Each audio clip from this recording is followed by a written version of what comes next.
तारीफ़ें बहुत सुन रहा हूँ आजकल, तारीफ़ें बहुत सुन रहा हूँ आजकल, लगता है फिर लोगों को हमसे काम पड़ने वाला है।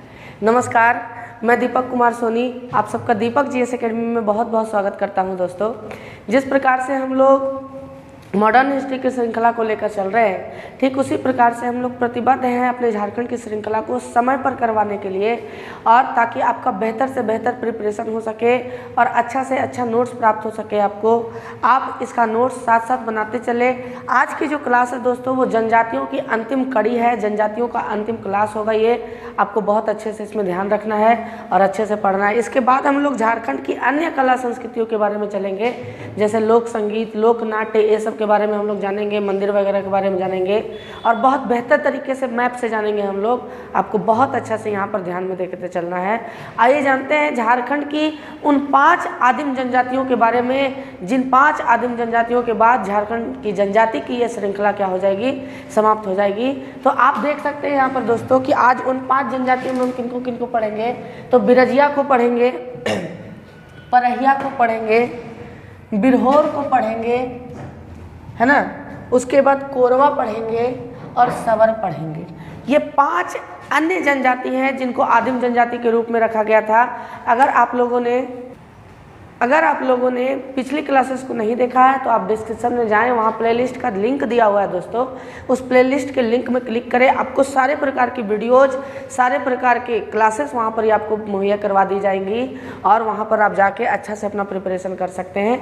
आइए जानते हैं हम आगे की क्लासों के बारे में और आगे के जनजातियों के बारे में, जो बेसिकली आदिम जनजाति हैं। आज के क्लास का टॉपिक, आइए जानते हैं बिरजिया के बारे में कि बिरजिया कौन होते हैं। दोस्तों, बात करें अगर बिरजिया की, तो ये खुद को सदान समुदाय से बताते हैं। हालांकि इनका विकास ज़्यादा नहीं हो पाया, जिसके कारण इनके बारे में कहा जाता है कि ये सदान है ना, ये खुद को सदान कहते हैं, लेकिन झारखंड सरकार इसको आदिम जनजाति में रखती है कि नहीं बॉस, आपका विकास नहीं हो पाया है, इसलिए आप क्या कीजिए, आप आदिम जनजाति में रहिए। आदिम जनजाति के अलावा आदिम जनजाति में बहुत सारी सुविधाएं होती है दोस्तों जो इनको प्राप्त होती है ताकि ये मुख्य धारा में आ सके, है ना। ये खुद को सदान बोलते हैं लेकिन है आदिम जनजाति।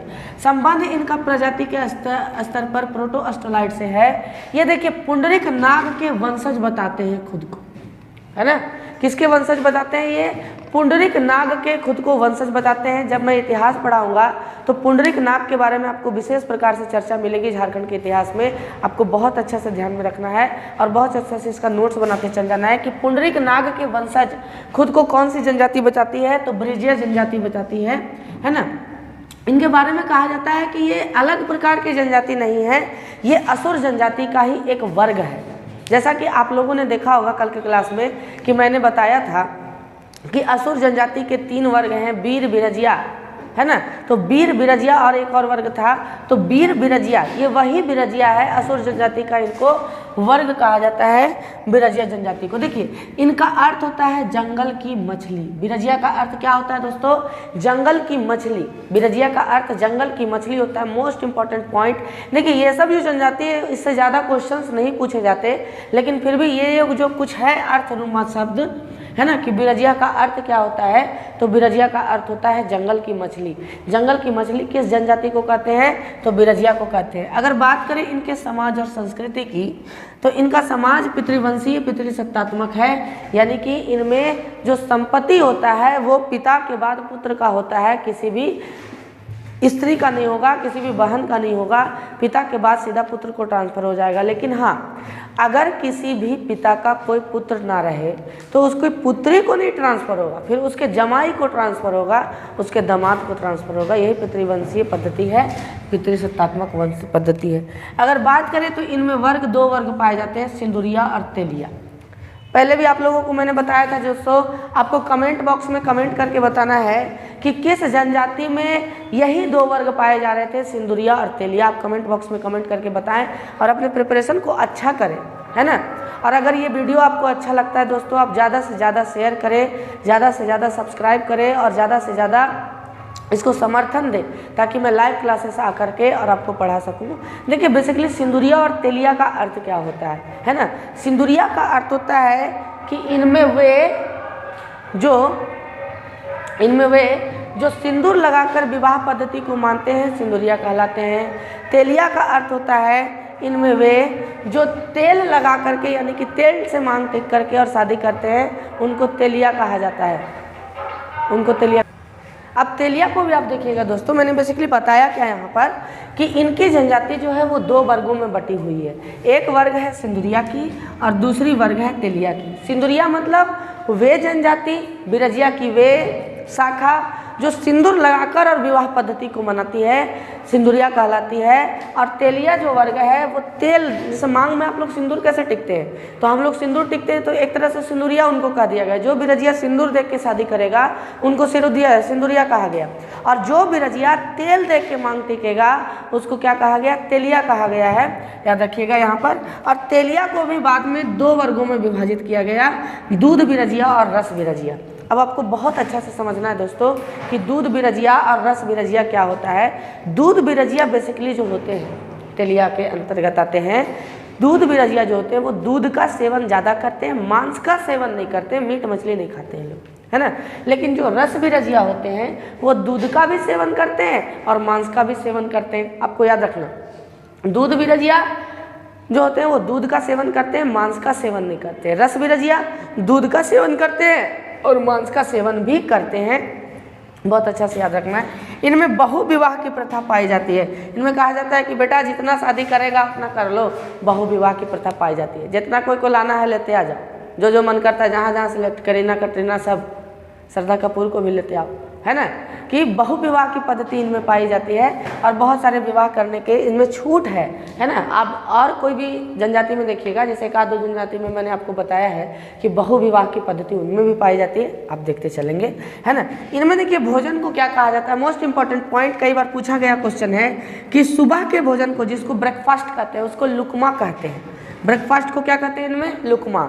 दिन के भोजन को यानी कि दोपहर के भोजन को, जिसको दोपहर का भोजन यानी कि कह सकते हैं आप लंच, दोपहर के भोजन को बियारी कहते हैं और रात के भोजन को कलेवा कहते हैं। याद रखना आपको, है ना। सुबह के भोजन को लुकमा, दोपहर के भोजन को बियारी और रात के भोजन को कलेवा कहते हैं। दोस्तों यहाँ पर बहुत अच्छा से ध्यान देकर और नोट्स बनाते चलता है। इनके पंचायत प्रमुख को बैगा कहा जाता है। अब यहाँ पर ध्यान देने की बात ये है कि बैगा जहाँ भी आप देखें वो बैगा क्या था दोस्तों, बैगा जो था वो बेसिकली बैगा धार्मिक प्रमुख होता था, पंचायत प्रमुख नहीं। लेकिन बिरजिया में पंचायत प्रमुख को क्या कहा जा रहा है, बैगा कहा जा रहा है। इनका मुख्य पेशा कृषि है और इनके प्रमुख देवता सिंहबोगा होते हैं। कौन होते हैं, सिंहबोगा होते हैं, मरांग गुरु होते हैं, वही सब प्रमुख देवता है। लेकिन प्रमुख देवता का अगर बात करें तो सिंहबोगा आपको नाम लेना है ना। आइए आगे हम परहिया जनजाति के बारे में जानते हैं। ये भी झारखंड की एक आदिम जनजातियों में भी आती है, आदिम जनजातियों का ही एक भाग है ना। तो परहिया जनजाति के बारे में जाने तो इनका प्रमुख जो निवास है दोस्तों वो पलामू प्रमंडल में है। प्रखंड लिखा गया गलती से, पलामू प्रमंडल में है। इसका प्रमुख निवास पलामू जिले में सर्वाधिक पाए जाते हैं ये। अगर बात करें इनका संबंध प्रजाति के आधार पर तो प्रोटोअस्ट्रोलाइट से संबंध इनका प्रजाति के आधार पर, लेकिन रिजले ने इन्हें लघु द्रविड़ कहा है। मोस्ट इंपॉर्टेंट पॉइंट कि रिजले के अनुसार ये किस जनजाति से संबंधित है, तो लघु द्रविड़ कहा है इनको, द्रविड़ भी नहीं कहा है। बोला कि नहीं बॉस, इनमें कुछ कुछ गुण जो होता है वो द्रविड़ों का पाया जाता है, इसलिए इनको लघु द्रविड़ कहो, छोटा द्रविड़ कहो, है ना। इनको लघु द्रविड़ कहा है। बात करें कि इनके नातेदारी जो व्यवस्था पाई जाती है, नातेदारी व्यवस्था वो ज़्यादातर क्या है कि हिंदुओं के समान ही है। कि हिंदू में जैसे नातेदारी व्यवस्था कैसे खून का रिश्ता चलता है, खून का नाता चलता है, ठीक उसी प्रकार से इनमें भी है कि नातेदारी व्यवस्था। देखिए इनमें क्या होता है कि कुल कुटुंब को धयनिया कहा जाता है। कुल कुटुंब को, जो अपने कुल में जो हमारे कुटुंब हैं उनको धयनिया कहा जाता है, जैसे अपना ही कुल का। लेकिन जो बाहर से आते हैं उनको सनाही कहा जाता है। जैसे समझिएगा आप कि बाहर से आने वाले कुल कुटुंब को क्या कहा जाता है, सनाही। जैसे फूफा का बेटा हो गया, मामू का बेटा हो गया, चचा का बेटा हो गया, उसको क्या कहेंगे, सनाही। और जो अपने में है, चचा का नहीं, जो अपने में है, अपना गोत्र में है ना, उनको क्या कहते हैं, कुल कुटुंब को सयनिया धयनिया कहा जाता है। इनमें गोत्र की प्रथा नहीं पाई जाती है, किसी भी प्रकार का गोत्र नहीं है इनमें साक्षी प्रथा पाई जाती है। दोस्तों साक्षी प्रथा का मतलब होता है कि विटनेस प्रथा। इनमें साक्षी को बहुत ज़्यादा मान्यता दिया जाता है कि जैसे मान लीजिए कि किसी भी प्रकार का गलत कार्य कोई किया और गलत कार्य कोई किया तो उसका साक्षी पंचायत खोजता है। अगर साक्षी ने जो भी बोल दिया प्रूफ के साथ वही उसको सिद्ध कर देगा, जैसा कि आज भी हम लोगों में चलता है। तो साक्षी प्रथा परहिया पे पाई जाती है, क्वेश्चन पूछा जाता है। इनमें माँ के वंशजों को काफ़ी ज़्यादा तवज्जो दिया जाता है दोस्तों, है ना, कि माता के जो वंशज हैं उनको काफ़ी ज़्यादा वैल्यूएशन मिलता है कि नहीं मामू का लड़का है, ये मौसी का लड़का है, इनको ज़्यादा वैल्यू दिया जाता है। माँ के वंशजों का पद्धति इनमें ज़्यादा प्रचलित है, आपको याद रखना है। लेकिन हाँ, एक चीज़ याद रखना है कि इनका जो समाज है वो पितृसत्तात्मक ही है। वैल्यू बड़े माँ के वंशजों को दिया जाता हो भले ही, लेकिन समाज इनकी क्या है, पितृसत्तात्मक है। ठीक है, इनमें घर को शासन कहते हैं, मोस्ट इम्पॉर्टेंट। अभी तक आपने देखा कि मुंडा में शासन किसको कहते थे, हो में शासन किसको कहते थे, तो शासन बेसिकली कब्र को कहा जाता था, लेकिन इनमें घर को शासन कहा जाता है। वधु मूल्य को डाली कहा जाता है। इसमें वधु मूल्य को क्या कहा जाता है, डाली कहा जाता है। देखिए इनमें एक विशेष प्रथा पाई जाती है दोस्तों। विशेष प्रथा क्या पाई जाती है कि इनमें जो परिवार की गिनती होती है ना, वो परिवार की गिनती चूल्हा गिनकर होती है। जैसे फॉर एग्जांपल कि अगर एक घर में आप 10 गो चूल्हा बना दिए तो बाहर से आने वाला देख के बोलेगा कि अच्छा आपके यहाँ के 10 गो परिवार है, 10 अलग अलग खाना बनाता है ना, ओ हाँ ठीक है, आपके यहाँ 10 परिवार है ना। इनके यहाँ परिवार की गिनती चूल्हा को गिन के होती है, और चूल्हा को बेसिकली कुराला कहा जाता है इनमें। अगर बात करें इनके पेशा को, तो इनका पेशा बांस की टोकरी बनाना है और ढोल बनाना है। याद रखना है आपको कि इनकी प्रमुख पेशा परहिया की क्या है, बांस की टोकरी बनाना और ढोल बनाना इनकी प्रमुख पेशा है। स्थानांतरण कृषि इनमें बड़ा ज़्यादा प्रचलित है। इनमें स्थानांतरण कृषि को बिथोड़ा कहा जाता है। क्या कहा जाता है, बिथोड़ा। स्थानांतरण कृषि को ही बेसिकली झूम की कृषि भी कहते हैं, और उसी को इन लोग बिथोड़ा कहते हैं। क्या कहते हैं, बिथोड़ा। झूम की कृषि को बिथोड़ा कहते हैं। इनमें देखो इनके प्रमुख देवता धरती देवता है। इनमें सिंहभोगा की प्रथा नहीं है दोस्तों। सिंहभोगा को मानेंगे भी तो प्रमुख देवता के रूप में नहीं, प्रमुख देवता के रूप में धरती माता को ही मानते हैं। इनमें पूजा को मुआ कहा जाता है। क्या कहा जाता है, मुआ। जैसे हम लोग कैसे बोलते हैं कि दुर्गा पूजा आ रहा है, उन लोग बोलेगा दुर्गा मुआ आ रहा है ना। ध्यान में रखिएगा कि दुर्गा मुआ, एक तरह से पूजा को मुआ कहते हैं। धार्मिक प्रधान इनमें दिहुरी होता है। आपको अच्छा से यहाँ पर ध्यान रखना है और अच्छा से बेहतर तरीके से इसका नोट्स बनाते चलना है दोस्तों, है ना। अगली जनजाति के बारे में अगर हम चर्चा करें तो अब हम लोग दोस्तों बिरहोर जनजाति के बारे में पढ़ेंगे। और बिरहोर जनजाति के बारे में विशेषकर आप ध्यान में रखिएगा, क्योंकि यहाँ से एक क्वेश्चन बराबर पूछता है कि बिरहोर जनजाति के निवास स्थान को क्या कहते हैं, इनके बस्ती को क्या कहा जाता है। ये क्वेश्चन बराबर पूछा गया है, जेपीएससी में भी पूछा गया है, इस बार 7th जेपीएससी में, है ना। आइए देखते हैं यहाँ पर। बिरहोर को घुमंतु आदिम जनजाति के नाम से भी जाना जाता है कि ये घुमंतु हैं, इनका कहीं भी निवास नहीं होता है, लेकिन फिर भी ये बस्ती जो बसाते हैं एक तरह से, उन बस्ती को क्या कहते हैं आगे हम लोग जानेंगे, है ना, बिरहोर के बारे में। इनका संबंध प्रजाति के स्तर पर प्रोटो-अस्ट्रोलॉइड समूह से है। इनकी भाषा बिरहारी है, और इनकी भाषा जो है वो ऑस्ट्रो एशियाटिक समूह से संबंधित है। किस एशियाटिक समूह से, ऑस्ट्रो एशियाटिक समूह से संबंधित है इनकी भाषा। ये खुद को सूर्यवंशी मानते हैं, सूर्य के वंशज मानते हैं, खुद को सूर्यवंशी मानते। बोले नहीं बॉस, हम लोग आदिम जनजाति वाले हैं, इधर उधर रूम मतलब कि टेंट उंट लगा के रहते हैं, लेकिन हम खुद को सूर्यवंशी मानते हैं। हम लोग सूर्यवंशी हैं, है ना, आदिम जनजाति के रूप में ये जाने जाते हैं, सूर्यवंशी हैं ये, सूर्यवंशी खुद को मानते हैं। बिरहोर शब्द की उत्पत्ति मुंडारी भाषा से हुई दोस्तों। और बिरहोर का अगर हम आपको अर्थ बताएं तो बिरहोर का अर्थ होता है जंगल का आदमी। बिरहोर का अर्थ क्या होता है, जंगल का आदमी। जैसे बिरजिया का अर्थ जंगल की मछली होती थी, उसी प्रकार से बिरहोर का अर्थ होता है जंगल का आदमी। आपको बेहतर तरीक़ा से यहाँ पर ध्यान में रखना है। अब देखिए अगर इनके समाज के बारे में बात करें तो इनका समाज पितृसत्तात्मक है, यानी पिता के बाद जो है वो संपत्ति जो है वो ट्रांसफ़र किसको हो जाएगा, वो अपने बच्चों को ट्रांसफ़र हो जाएगा, बेटों को ट्रांसफ़र होगा पिता के बाद। इनकी बस्ती को टंडा कहा जाता है, वेरी वेरी इंपॉर्टेंट। यही क्वेश्चन 7th जेपीएससी में भी 6th जेपीएससी में भी पूछा गया कि बिरहोरों के बस्ती को क्या कहते हैं, तो बिरहोरों के बस्ती को बेसिकली टंडा कहते हैं। मोस्ट इंपॉर्टेंट क्वेश्चन कि बिरहोरों के बस्ती को टंडा कहते हैं। इनकी झोपड़ी को कुंबा या कुरहर कहते हैं, याद रखिएगा। जैसे कि आप लोग देखे होंगे दोस्तों, आप लोग देखे होंगे कि एक तरह से बिरहोर को आप देखे होंगे कि क्या कि ये लोग चुनते बिस्ते चलता है, इन लोग जानकार होता है जड़ी बूटी का एक तरह से, और जहाँ तहाँ किसी का खेत में टेंट उंट लगा के रहने लगता है। तो टेंट उंट लगा के रहा तो एक तरह से बस्ती टाइप का दिखने लगता है कि नहीं, बाजार टाइप का, तो उसी को टंडा कहते हैं। और बेसिकली इनकी जो झोपड़ी लगती है उनको कुंबा या कुरहर के नाम से जाना जाता है। इनमें गोत्रों की संख्या 13 यानी गोत्र प्रथा इनमें है। इनमें युवा गृह को गितियोड़ा या गितिजोरी के नाम से जाना जाता है। क्या? गितियोड़ा या गितिजोरी के नाम से इनमें युवा गृह को जाना जाता है। अब बेसिकली देखिए, धूमकुड़िया में जिस प्रकार से लड़कों के लिए अलग युवा गृह का निर्माण करवाया गया था और लड़कियों के लिए अलग युवा गृह का निर्माण करवाया गया था, जैसा कि मैंने बताया था कि लड़कों के लिए जोंक एरपा और लड़कियों के लिए पेल एरपा नामक धूमकुड़िया का निर्माण करवाया गया था। ठीक उसी प्रकार से इनमें भी लड़कों और लड़कियों की जो युवा गृह है गितियोड़ा, जिसको गितिजोरी भी कह रहे हैं, वो अलग अलग होती है। जैसे कि बेसिकली देखिए, लड़कों के गितिजोरी को डोंडा कांठा कहते हैं। बिरहोरों में लड़कों के गितिजोरी को क्या कहते हैं? डोंडा कांठा, और लड़कियों के गितिजोरी को डिंडी कुंठी कहते हैं। क्या कहते हैं? डिंडी कुंठी। डोंडा कांठा लड़कों के युवा गृह को, और डिंडी कुंडी किसके युवा गृह को? लड़कियों के युवा गृह को डिंडी कुंडी कहते हैं। इनमें सबसे प्रचलित विवाह है सदर बापला।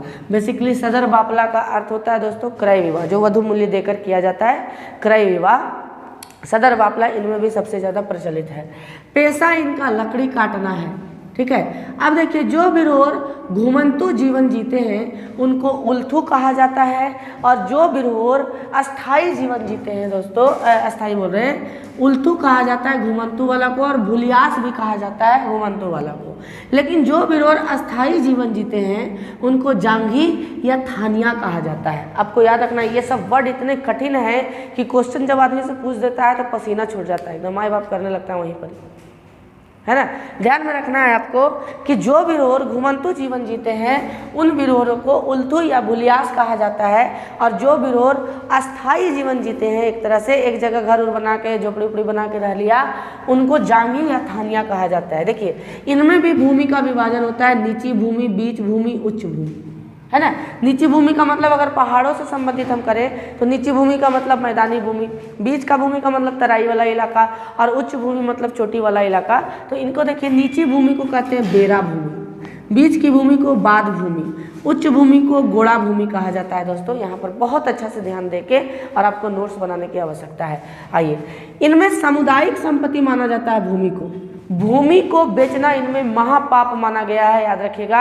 ये लोग जमीन नहीं बेच सकते हैं। एकदम अच्छा से लिखिएगा इसको और अच्छा से नोट्स बनाइएगा, क्योंकि हमारे मेहनत के साथ आपकी तत्परता भी आवश्यक है दोस्तों, आपके अच्छे रिजल्ट के लिए, है ना। आप देखिएगा यहाँ पर कि भूमि को इनमें सामुदायिक संपत्ति मानते हैं। बोलते कि नहीं बॉस, भूमि को सामुदायिक संपत्ति हम लोग मानेंगे, और भूमि को बेचना महापाप है। किसी भी बिरहोर को भूमि बेचना नहीं चाहता है ना। कोई भी बिरहोर कभी सोचेगा भी नहीं सपना में कि हम भूमि बेचें। भूमि को बेचना एक तरह से पाप माना जाता है। बोलता है कि नहीं, ये सामुदायिक संपत्ति है, एक आदमी नहीं बेच सकता है उसको, सीधा सीधी बात, और सब आदमी राजी भी नहीं होगा, है ना। तो भूमि को सामुदायिक संपत्ति मानते हैं। इनके देवता है सिंहभोगा और ओराभोगा। सिंहभोगा आप जान ही रहे हैं, सूर्य देवता। इनके धार्मिक प्रधान को नाये कहा जाता है। क्या कहा जाता है? इनके धार्मिक प्रधान को नाये। आइए, अगला जनजाति कोरवा के बारे में हम लोग जानते हैं। इन्हें कोलेरियन समूह का जनक कहा जाता है। इन्हें किस समूह का जनक कहा जाता है? कोलेरियन प्रजाति का। ये भी एक प्रजाति ही है, कोलेरियन प्रजाति का जनक कहा जाता है इनमें दोस्तों। कोलेरियन प्रजाति का इनमें जनक कहा जाता है। इनके समूह जो प्रजातीय दृष्टिकोण से हैं वो प्रोटोअस्ट्रोलाइड है ये, ठीक है। सरकार ने इन्हें शिकारी या संग्रहकर्ता के रूप में नामित किया है, आदिम जनजाति के रूप में। बोला कि नहीं, इनके कोई अस्थायी निवास नहीं है, ये शिकारी और संग्रहकर्ता, यानी कि घूम घूम करके और मारेंगे और मार करके जमा करके खाएंगे, वही शिकारी और संग्रहकर्ता होता है दोस्तों, है ना। इनका सबसे ज़्यादा निवास स्थान पलामू प्रमंडल में पाया जाता है। आपको एकदम ध्यान रखना है। अगर बात करें इनमें उपजातियों की तो 2 उपजातियाँ पाई जाती हैं इनमें, पहाड़ी कोरवा और डीहा कोरवा। पहाड़ी कोरवा जो पहाड़ों में निवास करते हैं, डीहा कोरवा जो मैदानी भागों में और तराई वाले इलाकों में निवास करते हैं, डीहा कोरवा करते हैं। इनमें गोत्रों की संख्या 6 पाई जाती है। इनमें 2 विवाह पद्धति बड़ा प्रसिद्ध है, चढ़के विवाह और डोला विवाह। क्या है चढ़के विवाह और डोला विवाह? चढ़के विवाह का मतलब होता है कि लड़की वाला बारात लेकर लड़के के यहाँ जाएगा। आ रहा बात समझ में? कि लड़की वाला के घर शादी नहीं होगा, जैसा कि हम लोगों में होता है, लड़के वाला के यहाँ घर में शादी होगा, लड़की वाली जाएगी वहीं पर ही, लड़की लोग, और वहीं पर ही शादी होगा। लेकिन डोला विवाह में क्या होगा दोस्तों कि डोला विवाह में जिस प्रकार से हम लोगों में विवाह होता है कि लड़का बारात लेके जाता है लड़की के यहाँ, तो उसी प्रकार से वहाँ डोला विवाह होगा। डोला विवाह यही है। इनमें सांप की पूजा को बड़ा विशेष माना गया है। सांप के पुजारी होते हैं ये। इनके पंचायत को मयारी कहा जाता है। इनके पंचायत को क्या कहते हैं? मयारी। इनके पेशे को, इनका जो पेशा है कृषि करना, शिकार करना, पशुपालन और शिल्प निर्माण करना, ये ज़्यादा इंपॉर्टेंट नहीं है। इनके देवता को सिंहभोगा कहा जाता है दोस्तों। सिंहभोगा इनके प्रमुख देवता है, सूर्य देवता। इनके पुजारी को बैगा कहा जाता है। अगर आप देख रहे हैं यहाँ पर कि हम इनके शासन व्यवस्था के बारे में नहीं चर्चा कर रहे हैं, तो आप निश्चिंत रहें, इनके शासन व्यवस्था के बारे में हम लोग एक ही वीडियो में चर्चा करेंगे। बाकी हो तक की शासन व्यवस्था के बारे में हम लोग चर्चा कर लिया है, और जो छोटे छोटे जनजाति बच गए हैं उनकी शासन व्यवस्था को एक या वीडियो या 2 वीडियो में हम लोग चर्चा करेंगे, और बड़ा इंपॉर्टेंट तरीके से इसको चर्चा करेंगे दोस्तों। आइए लास्ट जनजाति के बारे में चर्चा करते हैं, जो 32वीं जनजाति एक तरह से हो जाएगी, और आदिम जनजातियों की भी लास्ट है, और इस प्रकार से इस जनजाति पर हम लोग समाप्त कर देंगे आदिम जनजाति और जनजातियों के इस चैप्टर को। आइए जानते हैं सबर जनजाति के बारे में। इनका संबंध प्रोटो-ऑस्ट्रोलाइट से है।